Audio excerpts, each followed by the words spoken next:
A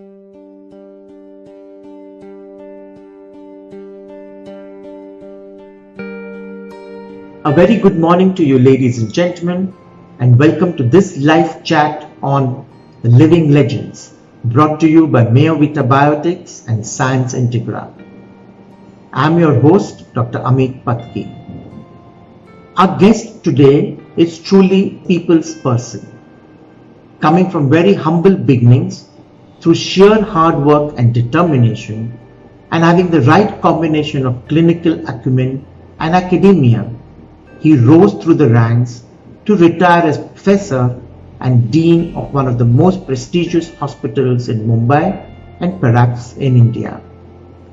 His flair for teaching has enthralled students over generations, and some of them have publicly admitted that they took up the specialty only because of the interest he helped develop. A true mentor to young graduates, a teacher's teacher, a person with great persuasive powers, and someone who doesn't take no for an answer. My personal favorite, and somebody whom I can truly call my friend, philosopher, and guide. So join me in welcoming our guest today on the Living Legends, Dr. Shirish Daftari.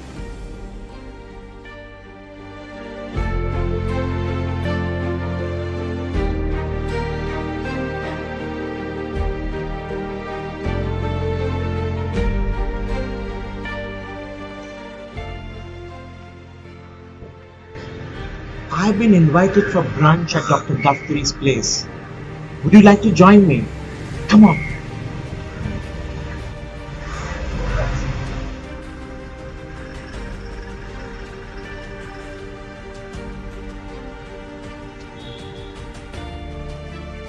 A very good morning to you, sir, and thank you very much for spending time with us and agreeing to be our guest for the Living Legends.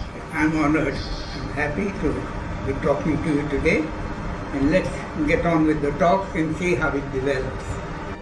Thank you very much. You tell me that you come from a very modest beginnings. Your father was orphaned at a very young age, and although he desired to become a doctor, financial constraints put him into engineering, and he worked for the state of Gujarat and also worked on the Narmada. You were second of the 5 siblings, so you come from a very large family, and the Daftari family is very illustrious. Each of the siblings have excelled themselves.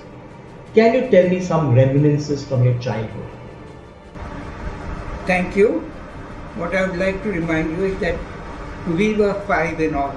I had 3 sisters and 1 younger brother. We were 5 in all. My father, as you know, he was working in the then, during the British regime, in the then Bombay presidency, which extended right from the south, that is Karnataka, all the way through Maharashtra state at present, Gujarat, and right up to Sindh. So he was working as an irrigation engineer on the Chakar Barrage scheme in Sindh, and that's where I was born, that is West Pakistan today. Now thereafter, of course, he had a transferable job, and almost every year and a half or 2 years, we were shifting from place to place. So in my early childhood, I have visited places like Kumta and Hubli, which are in Karnataka. Later on, he was transferred to Nasik, then Pune. And it was in Pune that I started my schooling. In those days, schooling started at the age of 5. So at the age of 5, I went to St. Helena's School, and thereafter he was transferred to Bombay and spent a number of years thereafter in Bombay in different situations. But towards the end, when the bifurcation of the then bilingual Bombay state took place, he opted out to go to Gujarat as the chief engineer on what is today the Narmada River project.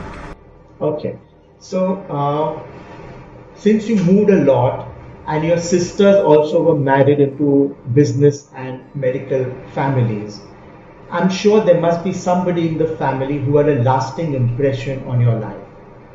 Could you tell me who that person and maybe describe that person? For the first person was my father, who had a great impression on me.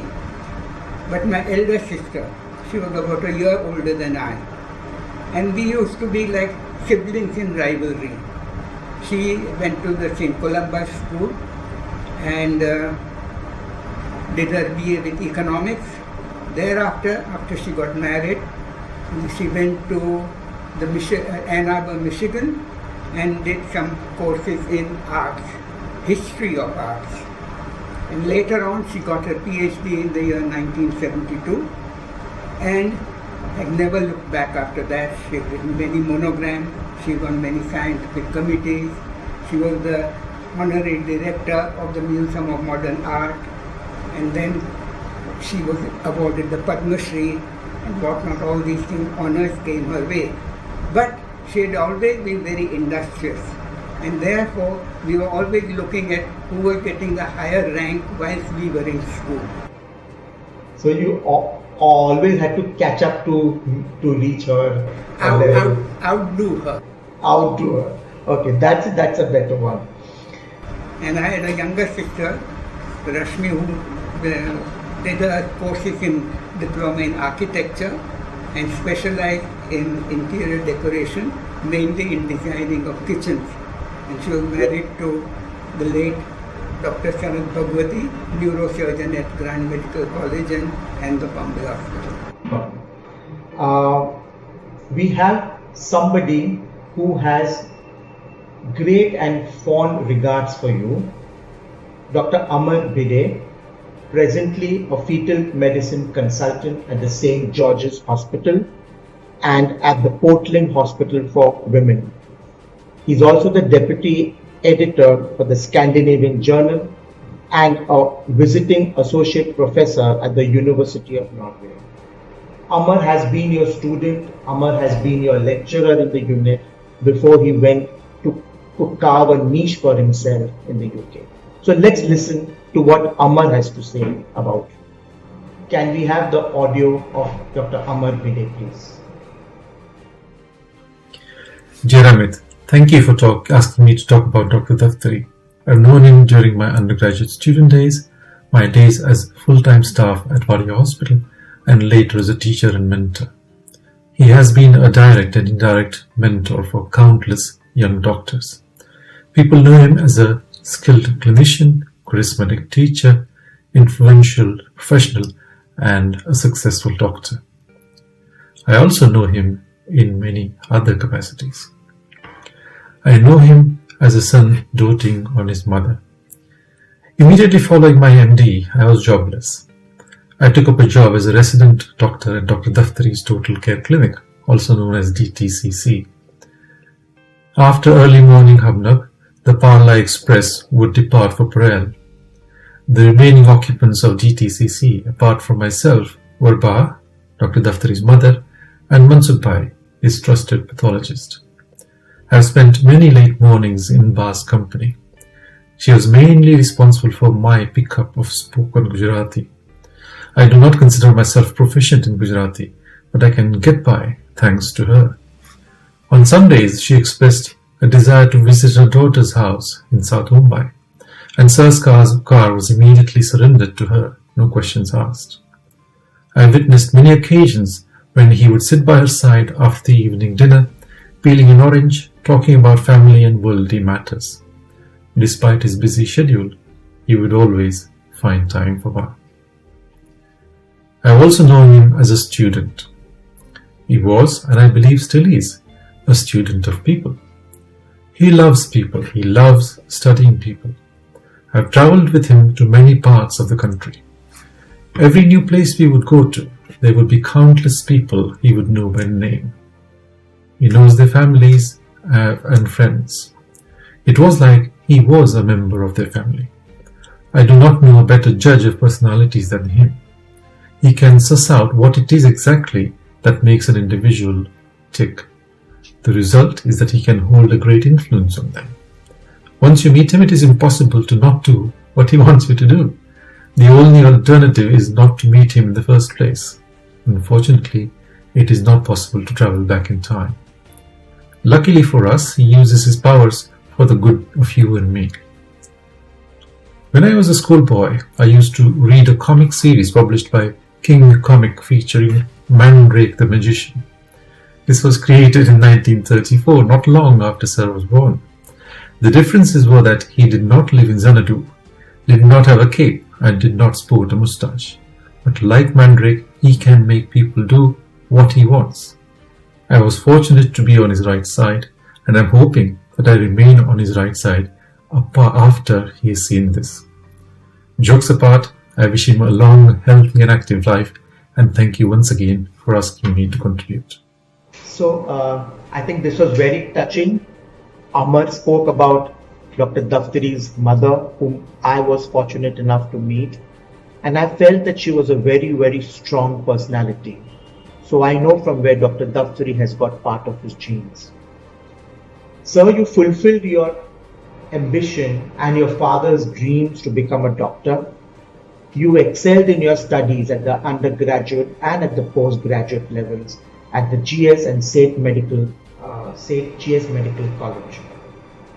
You have received the Dr. Shelatkar Gold Medal Award for highest marks in obstetrics and gynecology, and you also had a distinction in ophthalmology and forensic medicine at your third MBBS marks. But what made you take up obstetrics and gynecology in those days? If you don't mind, just a small correction, that I had the gold medal, that was Shelatkar gold medal in medicine. And yeah, that was at the third and second MBBS level. Then when we came to the third MBBS, that was the time that, I was wondering what should I consider for my future career. And as I was going through it, I felt that, although I had very good marks and I could have taken up surgery or medicine, and medicine was something which I really liked, but I thought of it that even if I became an MD physician, then without an attachment to a major hospital, it would be very difficult to practice. Now, coming from a family where I did not have any support from senior medical practitioners in the family, I thought that I should look upon a career in something where I would be able to manage such a career. Going through the streets of Bombay and traveling through Bombay, I used to see many maternity homes, and therefore I thought that maybe I like obstetrics and gynecology, and maybe I could settle up a small little maternity home and start my practice. That is the way I was led into obstetrics and gynecology. Besides that, I would like to acknowledge that I was a student at the Vadia Maternity Hospital as an undergraduate, and at that time, Dr. Juliet Disha, professor at Grand Medical College, she was our unit head, and she had a wonderful way of teaching, and that actually attracted me to take up obstetrics. You also very secretly told me that the passing percentage in obs and gynae was slightly better than medicine and surgery. Is that true? That was also another factor which made me feel that maybe it would be easier to qualify as an obstetrician gynecologist, because the examination, the MS and the MD medicine examination were very, very difficult, and many of our colleagues would take 2 and 3 attempts before they could get through that exam. Yeah, but you got through with the first attempt in your MD. You had a wonderful time during your residency in KM. You did mention about Dr. Juliet Disa. I wanted to narrate one incident. Well, Dr. Juliet Disa, she was, as you know, a staunch Catholic. And when I was at the Vadia Maternity Hospital, we had certain rules. And according to that rule, if a woman wanted family planning and wanted a tubal ligation, there were certain rules, and one of them is that she had to be a para 7 or above, and she had to have at least 2 sons, and the elder son had to be above the age of 8 years before permission would be granted to do a tubal ligation. This was when I was a house surgeon. When I became a registrar, they relaxed the rule, and it had come down from 7 to 5. But the rule of having at least 1 son above the age of 8 still continued. And this is the reason why, although there were many women who were willing to undergo tubal ligation and family planning, they would not fit into the rules and we would have to deny that. And of course, we did not have very effective other contraceptive methods in those days. And therefore, large families were the rule. And it would surprise you if I told you that if you looked at the cross-section of the patient that we delivered, only 20% of the obstetric load was of primies. The bulk of the load was all multis. And today, we find that it's gone the other way around. Yeah. After you finished your MD, you won the Fulbright scholarship, which took you to Cleveland Clinic, Ohio, under the tutelage of Dr. Edward Gilligan. Dr. Quilligan was a very well-renowned doctor even in those days in India and US. How was your stay with Dr. Quilligan? Well, a few incidences would help us to go through this particular phase. That when I went over there at that time, usually in the United States, many of the resident physicians are already married. And I was not married, so I had a lot of free time, so I would spend this time with the students. And what amazed me was that these students would report what they had to say about the various teachers. And therefore, after joining the Cleveland Metropolitan Hospital, a month later, Dr. Quilligan, he called me to his office and he said that, I'm getting very good reports that you teach very well. I was very grateful about it. Then the nurses started saying that, we have a doctor who's come from India and he can finish off a cesarean in 20 minutes. Well, that's nothing very unusual, but the nurses, the word got around and the nurses from different departments would start greeting me. But alas, at the end of 3 months over there, the news came that the 3 posts for assistant honoraries were advertised at Wadia Maternity Hospital. So I was very keen on applying for it, but I said that having just come to the United States and within 3 months to put up this that I want to go back to India, it was hurting me. But however, over a cup of coffee in the afternoon, I spoke to Professor Quilligan and he told me that Dr. Daftari, since you have come here, why don't you spend some more time? I'm sure when you go back, they'll take you back on the staff of that hospital. And I said, sir, in India it doesn't work that way. This may be a possible chance, so if you allow me, I would like to apply for that job. So he forwarded my application, but unknown to me, he sent a separate letter to Dr. Mashani, who was the principal medical officer at Wadia Maternity Hospital, and that, I think, went a long way in the selection process and I got selected. But there is one interesting point that I would like to mention, that when he came to know that I was selected and was going to the Wadia Maternity Hospital, he said that, you've been with us for 3 months and you'll be there for another month. What I would like to tell you is that what you see over here is not everything that America does. So he sent me at his own expense for 10 days to Johns Hopkins Hospital, and for 10 days he sent me to the Boston Lying-in Hospital to see what is going on over there. And that I thought was a very, very kind gesture. And then I came back to Wadia Hospital. And you came back, you got your assistant honorary post, and that started a new career for you. So let's take a break here, ladies and gentlemen. And when we come back from the break, we will meet Dr. Daftari in his new hospital, the DTCC, after the break.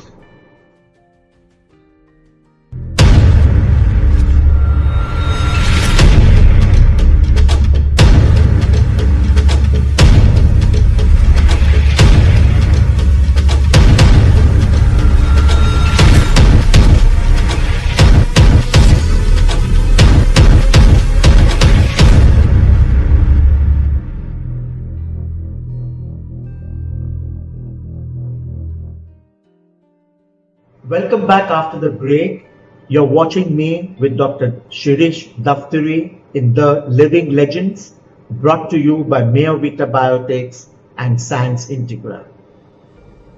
Sir, when you came back, you had your assistant honorary post at the Wadi Hospital and you decided to start your private practice. You took up consulting rooms at a very prestigious Bombay Mutual Terrace. But 6 months down the line, the truth dawned on you. And what was the reason for you to move from South Mumbai right into the suburbs of Juhu? When I started my practice at the Bombay Mutual Terrace, as it happened usually in the practices of most of our colleagues, in the beginning, I had references coming where people known to me would send their servants and their lesser relatives to me. But when we started getting very many success rates, suppose a patient of infertility came to me and she conceived, she would very often say that, well, I want to deliver under your care and where will you deliver me? And if I gave them various options that you could go to one of these places, they said, oh, don't you have your own hospital? And if you don't have your own hospital, I'd rather go to one of the neighborhood maternity homes. So then I made up my mind that I would need a maternity home where I could admit my own patients and treat them. And that led me, because to have a maternity home in South Bombay was beyond my means. And that made me move to the suburb of Juhu, where we put up a maternity home, and I started my private practice and maternity practice in Juhu. Yeah, so DTCC was born, Dr. Daftari's Total Care Clinic, which had high-end obstetrics, gynecology and pediatric care, because Mrs. Daftari was a pediatrician. You started getting all the celebrities and the film stars, but you always shied away from media, from publicity. Once when you were asked why you would not want to hobnob with them, you said, they live in their world and I live in mine. But you created a world-class institute in obstetrics and gynecology, and you had a lot of your junior colleagues working with you. Not quite by design, but more by circumstances, you were the first one to start elections in the then Mumbai Obstetric Gynaec Society. You, in a way, broke the old boys club, the citadels, and you allowed deserving candidates to also offer their services to the organization. That must have been quite a bit of a challenge then, because when you took up the presidency in the BOHS, that was the first time elections were held. Any reminiscences from those incidences? Well, in the good old days, the senior gynecologists would normally decide the various posts that were to be given in the Bombay Obstetric Society. So at that time, of course, I had joined the Bombay Obstetric Society the day I joined the course of MD Obstetrics and Gynecology, and I became a resident at Wadi Maternity Hospital. So at a very young age, I had already become a member. And then when I became an honorary, I took up the post of clinical secretary, etc. And ultimately went up the ladder, and a time comes when you feel that you have got to stress for it. And I worked very hard, in the sense that I often used to address the Bombay Obstetric Gynaec Society meetings. That just 2 or 3 little observations, if you permit me, which I would like to mention. Sir John Peel was the president of the Royal College of Obstetrics and Gynecology, and he was the obstetrician to the Queen. And he was visiting India because the Royal College felt that Indian students should come to England to do their MRCOG. And therefore he had come to Bombay, Calcutta, Delhi to recognize certain institutions which he thought compared with the institutions in Britain. At that time, when Sir John Peel was visiting various institutions in Bombay, a meeting was arranged where they wanted one of the students to address the gathering. And I'm happy to say that they selected me to talk on a subject over there. And at that time, the main lecture theatre of GS Medical College was full right up to the last benches. And that gave me an opportunity to meet many practicing gynecologists at a very early age. That was one great incident. And apart from that, I got the opportunity that Churchill Livingston, which was the publishing house, they were bringing out a textbook by Shaw named the Shaw's Textbook of Gynecology, which has been very popular in India. Now, in Great Britain, that the publication of the Shaw's Gynecology had already stopped. But in India, they were having great sales. So the people in Edinburgh and Glasgow, they decided that we should bring out an Indian edition. And I'm happy to state that the Churchill Livingston, or the management of Churchill Livingston, they approached the various students, and from an opinion poll, they selected me to do the editions of further Indian editions of Shaw's Gynecology.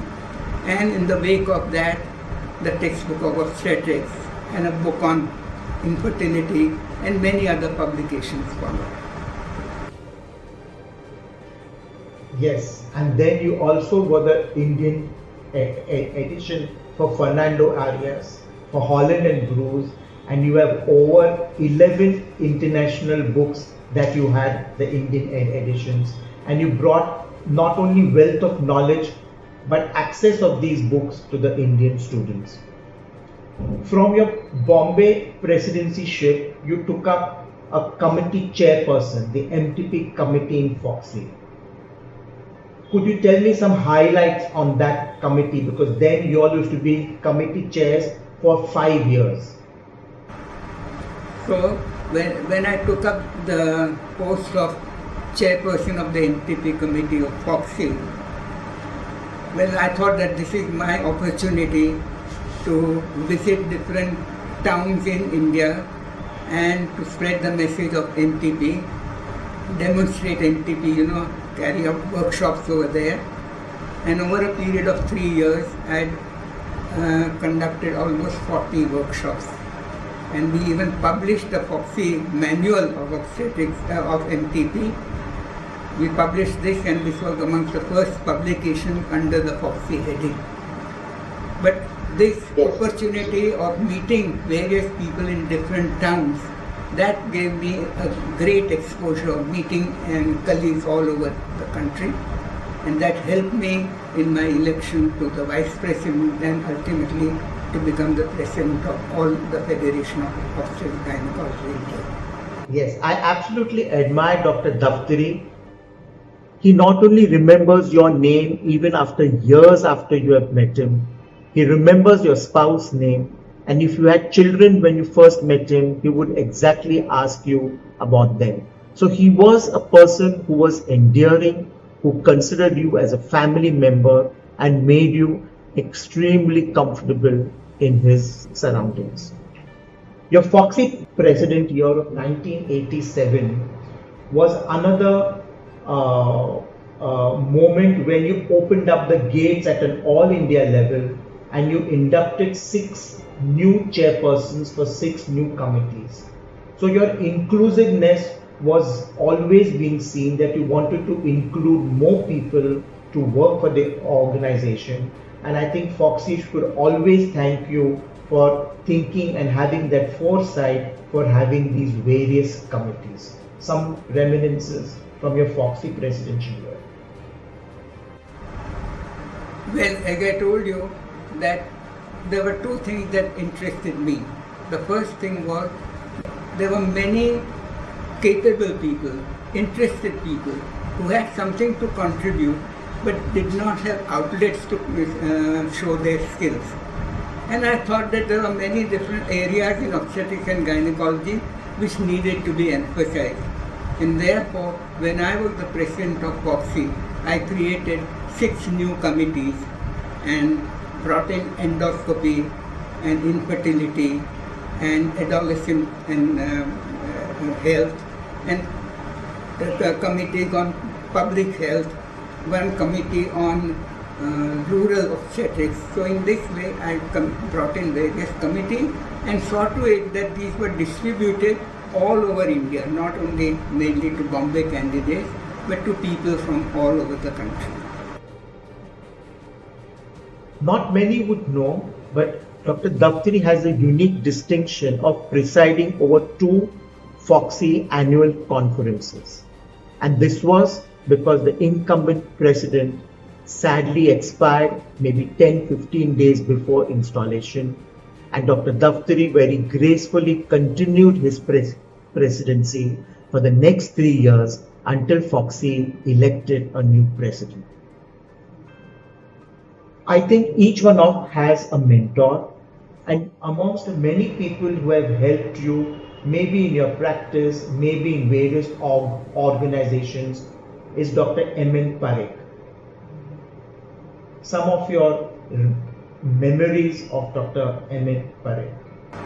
Well, it all started that, when I joined Vadia Maternity Hospital as a house surgeon, Dr. Ameet Parekh was my registrar.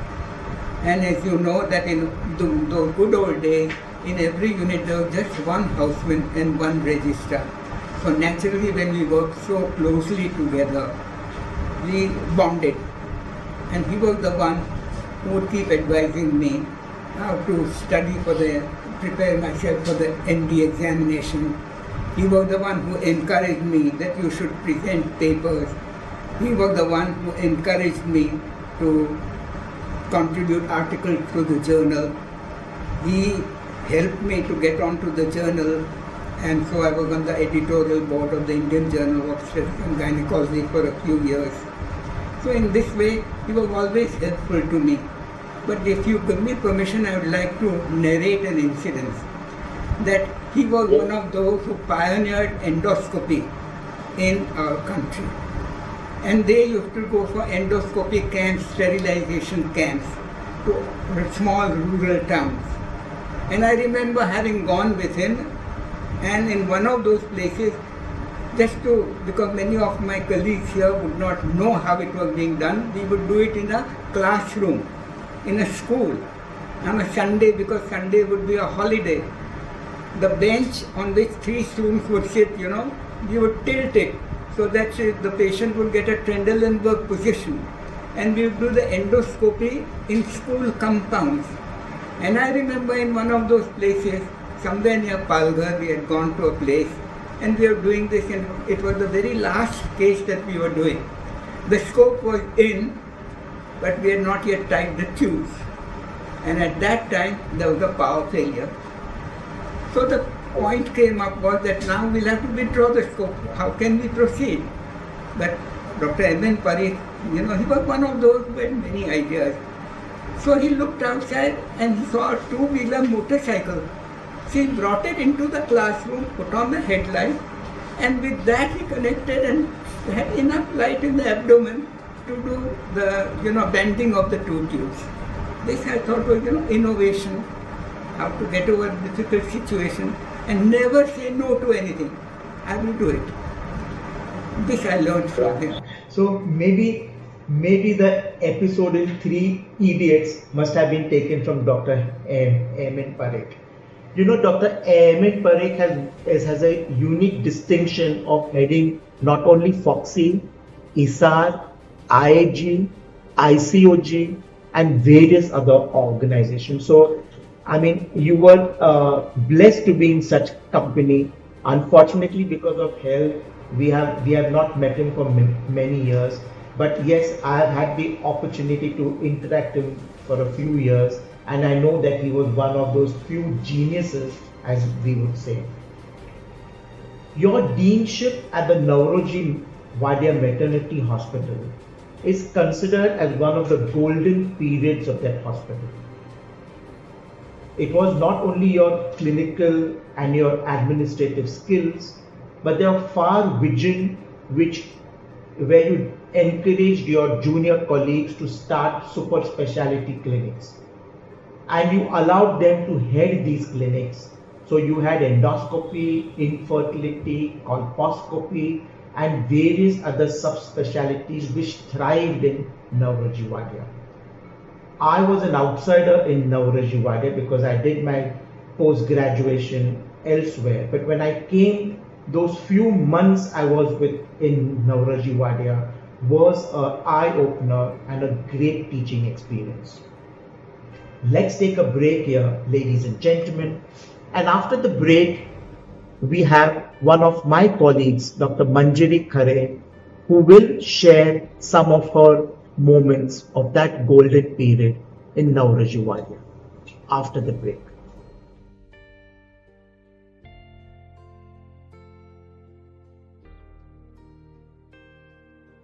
Welcome back after the break.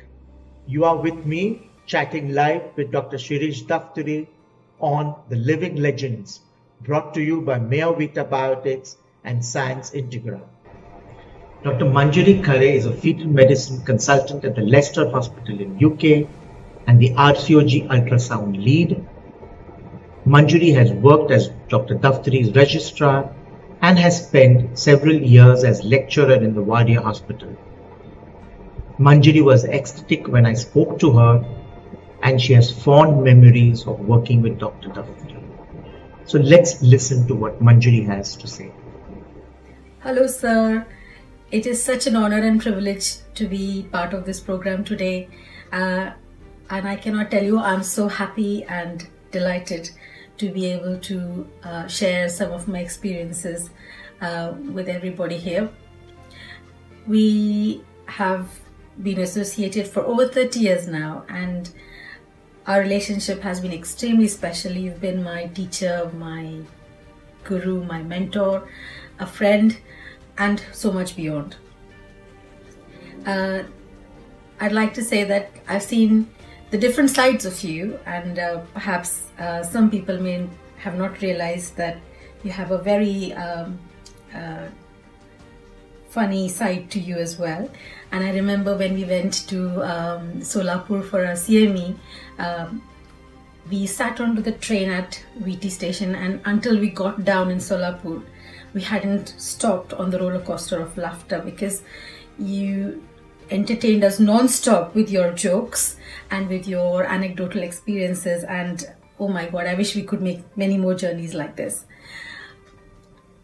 There's no doubt that you have been my guiding star and you have been instrumental in my professional career, but all the same, you've played a very fatherly role for me with my personal career as well, personal life as well, and we've always kept in touch despite the long distances since I've come to the UK.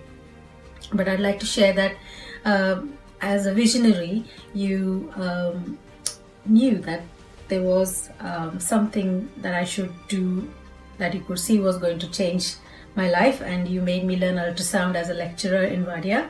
And little did I know 25 years down the line that actually I was going to be leading the RCOG ultrasound program. And when I actually got the post, I rang you and you said to me that all you did was you sowed the seeds, and that I had continued to water my quest for knowledge and continue to learn throughout my journey, which is where I got to. There had been some difficult conversations as we went along, and I used to come and share some of my difficult times with you as well. And in particular, when I was in two minds about going to the UK, as my husband had already moved to the UK for a job for a couple of years, and since I was very much happy and settled in my job as a lecturer in Wadia, I was in two minds. And you very easily put me at comfort by saying, well, you must go and join him because that's where your life is and you should enjoy your life together. What is the problem? You can always come back to Wadia. This is your Mahir. Mahir means your parents' house. And that was a moment when it just made me feel free like a bird. But I knew there was always that warmth and love to come back to if I ever wanted to come back to. You've been my guiding principle for my work ethics, for the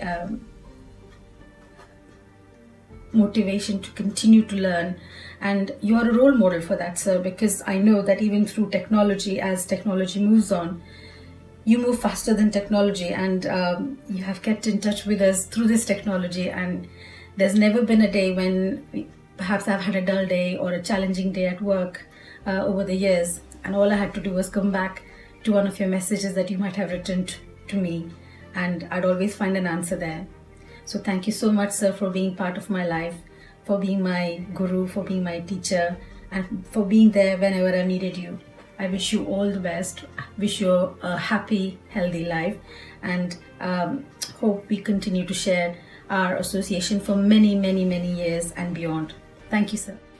I would love to say that, Manjari had been a very sincere student, and she was one of those who impressed me. She was amongst the earliest of registrars that I had at Vadia Maternity Hospital.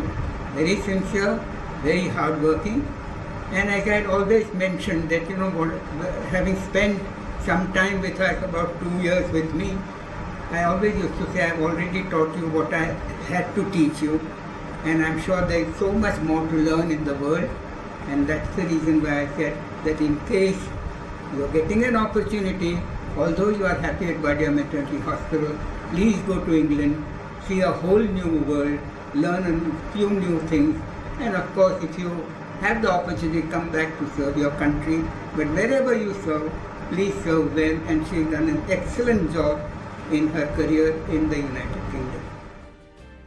Sir, the concept of programmed labor was something that you initiated.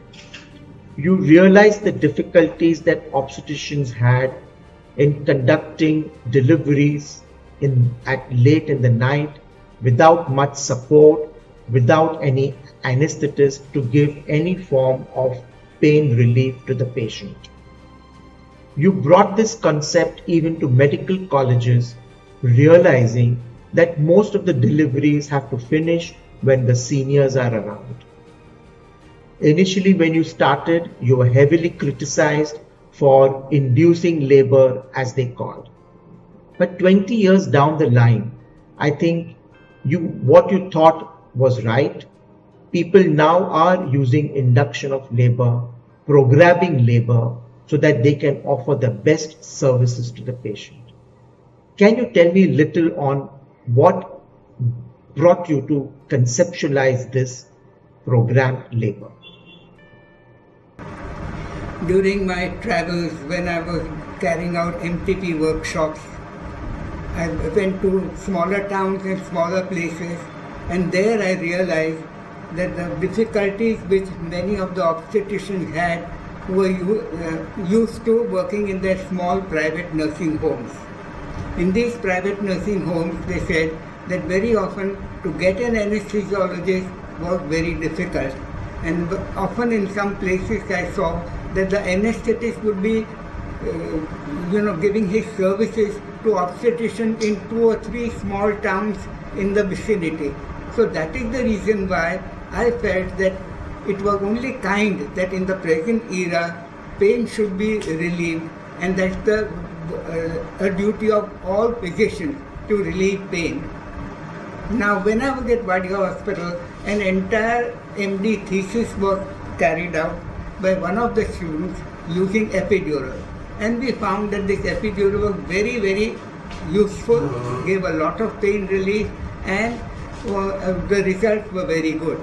However, all this relief of pain stayed with the epidural, and when the thesis part was over, it would all be forgotten. But I wanted something on a larger scale, and I'm looking for something where we can give pain relief, where we don't need an anesthesiologist, where the control would be entirely in the hands of the obstetricians. And that is the reason why I had a meeting at that time with Dr. Dhruv, who was the head of the anesthesia department at KEM, Dr. Jerd Master, who was the pediatrician attending from Vadia Children's Hospital. And in this meeting, I said that I have read some papers in the British Journal of Obstetrics and Gynecology, and in that people have used ketamine for pain relief. So what do you think about this? So they said that yes, ketamine has been used, but there are some side effects that have been noted. Hallucinations and other things can take place, and it is an addicting drug. So that's the reason why one has got to be very careful. Now all the earlier papers relied entirely on ketamine, but I thought to myself that even if I cannot give total pain relief, but even if I can relieve 70 to 80% of the pain, that would be a useful protocol. And therefore we evolved a protocol where we used a combination of drugs. So we would get synergism and we would get prolonged effect. And ketamine was used only after 7 centimeter dilatation and in a very small dose. However, the precautions had always to be taken that this is a hallucinogenic drug, and therefore pre-medication with other drugs is necessary to prevent or to reduce the incidence of hallucination. Now, as a result of that, we started that whenever a patient is in labor, it's always a wise thing to start an IV line so you have an IV access available. And in that IV line, you can add oxytocin is required to see that the pain became optimum. And thereafter, we used to give an injection of tramadol, and that would relieve the pain to a great extent. But when the patient had reached 7 to 8 centimeters and the head had come deep in the pelvis, that was the time we used ketamine. Now, once ketamine has been used, you've got to be very careful not to disturb the patient, because if you do disturb the patient, then the patient can get hallucinations. However, the ketamine would give good relief of pain even for suturing of episiotomies and other procedures that were required after the delivery had taken place. So this is how the programmed labor protocol was evolved. 40 different workshops in different parts of the country had been carried out, and we found that the duration of labor was reduced, pain relief was excellent to a very great extent, and today we find that there are more than 35 or 40 papers in the Indian journals on programmed labor. However, in larger towns like city of Bombay, Delhi, etc., where anesthesiologists are available, I would suggest that if an obstetrician prefers, they can always call in an anesthesiologist. An extra hand always is a helping hand. However, in smaller towns where the obstetricians have to rely entirely on their own resources, I thought that instead of condemning the patient to a painful delivery, you can give them pain relief, and the results have been always found to be much better in the programmed labor patients rather than the controls. I think I had the fortune to accompany you to various different labor workshops in Jabalpur, where we also had the opportunity to visit the Kana Sand Sanctuary. You also took me to Chennai, and then we had a very infamous trip to Baroda, which I do not want to talk about it here. But yes, I have accompanied you to various labor workshops and have myself been mesmerized by how patients, after they have had their induction of labor, have had their deliveries within 6 to 8 hours and a very safe and a healthy mother and child at the end of the workshop. I'm going to do a little rapid fire round with you. Are you game for that, sir? Go ahead. I'll try my best. Okay. So I'm going to ask you some quick questions. So what was more fulfilling, being a unit head at Wadia or being the dean at Wadia? A unit head at Wadia Hospital was more fulfilling because it gave me more time to spend with my resident doctors. Whereas when I became the dean, a large part of the time that I spent at Wadia Hospital was spent in the office, signing papers and other things, which I suppose is part of the duty, but it took me away from the students, it took me away from the operating rooms. Okay, now let me ask sir a very difficult question. To name his 3 best students. Well, one is Dr. Praveen Matre. This Dr. Praveen, a few things I would like to say.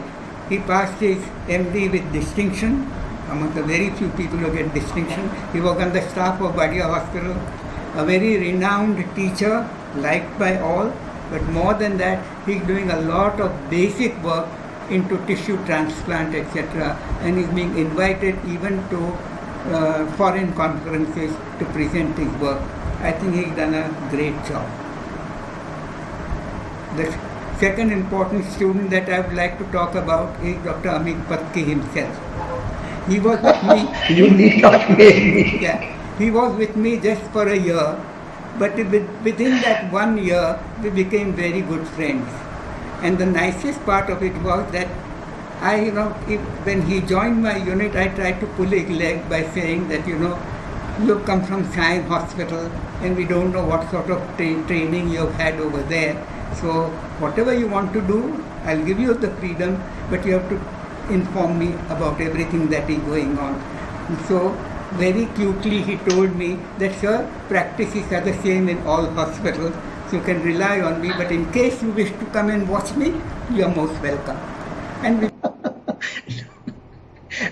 No, I remember you asking me on an Atlantic patient, how would you treat this patient in Sion? And I turned back and told you that Sion is only 3 kilometers away from your Wadia hospital.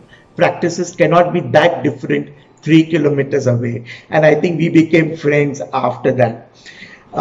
Your most memorable Foxy conference that you have attended? I had to preside over the entire Foxy conference in Mysore. The second important thing was that the person who was organizing that conference was Professor Kaulgood from Hubli. And I had known him for many years because I used to go as an examiner to Hubli. And the nicest part of it was that he had done all the preparation, but unfortunately, just a week before the conference, we lost him. And his assistants, of course, took over the burden of the entire conference, and we managed to complete the conference satisfactorily for everybody. But I lost 2 great friends during that conference, so it's a memorable event from that point of view. Okay. You have been an avid traveler. The 2 best places that you have traveled, perhaps in the world? One of them was Norway. Very, very beautiful place, very green, very lovely people, lakes, greenery all around. And the second, I think, in my opinion, would be New Zealand, where you can drive down all the way from North Island to the South Island. Very little traffic, very nice people, hospitality at its best. Okay, now for those who know Sir very well, he is a great foodie. He remembers food from all regions of the world. He'll come back and describe it even if he has not tasted the dish. So I want to know from Sir, which is your best cuisine that you have tried? Perhaps I might say the Thai cuisine. Okay, and which place would you get the best food? Now called Yangon or Rangoon, formerly part of Burma. Okay. If not a doctor, where do you think you would have excelled? In which profession? I think if I had not been a doctor, I might possibly have been a good teacher. Okay. Or perhaps even an actor or a stand-up, because I have listened to some of your lectures and you can really keep people engrossed. You have been a mentor to a large group of young doctors who have pursued obs and gynae. In fact, it was known that when you were at the Wadia hospital, one of the best interns who would want to pursue obs and gynae would join you in your practice. You welcomed him as a family member. You not only took him to conferences, but you also took him on your family vacations. When I worked with you, we would look forward to your birthday celebrations and the Diwali parties that you and Mrs. Daftari, we fondly call her Babi, and we would look forward to that sumptuous buffet that your wife would have laid out, particularly because she would have cooked every dish in that herself. I think those were memories that we lived with. And today I have somebody who's very close to you, Dr. Hema Diwakar. We all know Hema as a face of Foxy. She's been the past president of Foxy. We all know the immense work that she's done in Tipsy and the Manyata project. But not many people know that were it not for Dr. Daftari, Dr. Hema Diwakar would have not done her MD. She was very happy practicing in Bangalore after she finished her DGO in the KM and Warrior Hospital. But it was on Sir's insistence that she came to Mumbai, spent 2-3 months, gave her MD, and look where she has gone. So I'm sure you will be proud to know what Hema has to say for you. So can we have the tape of Dr. Hema Diwakar, please?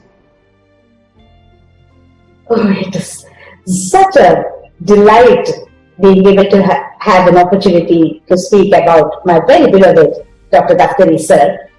This pink sari, which he very affectionately gifted me, speaks volumes of the fact that he always wants me to be in the pink of health. Well, there were two game-changing questions that he asked, which has led me to shift gears in my life. Long ago, nearly 40 years ago, when I moved to Bangalore and he visited me for the first time, the first question was, how's life in Bangalore? And I was only, great, but there is no, sir, I don't like this place. I always wanted to settle in Mumbai and I wanted to teach in Warrior Hospital, just like you do. Knowing very well that research and training is my passion, he said, what prevents you from starting your own institute? And that, dear friends, was the beginning of the Asian Research and Training Institute, ARTIST, that is in existence today. The second question he asked me was, who have you met after coming to Bengaluru? I said, no, only Diwakar and his family. No other OBGYN? I said, no, not yet. And then he said, I heard that Dr. Sita Batija is also from the St. G.S. Medical College. Come, let's go and meet her. I said, what do you mean, just go and meet her? But I don't know her at all. So he said, nor do I. But when we went, of course, Dr. Batija didn't know us, but Dr. Daftari said, I'm from the St. G.S. Medical College. I heard you are also from the St. G.S. Medical College, and she's also from the G.S. Medical. So we are all birds of the same feather flocking together. And then, in conversation, when she said how she's bought the latest things into Bengaluru, and she said she has this NST mission which is still unpacked because there's nobody to do the CTGs for her patients. There began my journey from home to Dr. Batija's nursing home to do the NSTs way back 4 decades ago. We published a paper on that as well, and those were the new beginnings of my association and introduction to the Bengaluru OBGYN Society, involvement in academics and research, and there has been never a looking back. There's a lot to learn from Dr. Sir beyond the technical OBGYN learnings for life itself, because he always says to when you must begin. And even today, he never fails to ask, how is Mamiji? How is Ajit? And my son Ajit on his friends list, the best friend, Daftari sir. So this is Dr. Daftari for you. Age and generations no bar. I'm very greatly indebted to you, sir. Thank you, Hema, for those lovely words. I am indebted to you, and I am very proud of the way you have advanced in obstetrics and gynecology and made a place for yourself, not only on the national stage, but on the international stage too. You have made us very proud. Thank you very much. Good. Very often in the last 20 years, I've been asked by various people that if I could turn back the clock, would I do the same thing in my life, leave a very prosperous career in the UK and come back to India to start my practice? And I often reflect on this question and I wonder whether I would have done the same. But it wasn't me who made my career in India. It was that one phone call from Dr. Daftari who asked me, when are you returning back to Mumbai? And he said, join me from the next day. So that's how I got into the practice in Mumbai, even without having time or even a day to think about what I would do. Sir, if you had an opportunity to change some events in your life, what would they be? I think I've been perfectly happy with whatever has happened in my life. I have no regrets at all. And I have not even thought of any alternative as I went along in the years that lay before me. More than anything else, I think the most satisfying thing that happened in my life was the opportunity to be at Vadia Hospital, to be with young people, to teach them, to spend time with them, because I think in the company of young people, you always feel and think that you are young. Stay young. Yes, absolutely right. But you had a very far-reaching vision of the future, and you would advise any young graduate what you would have advised both your sons, Gaurang and Ameet. I think you both must be very proud that they both have done exceedingly well in their own professions.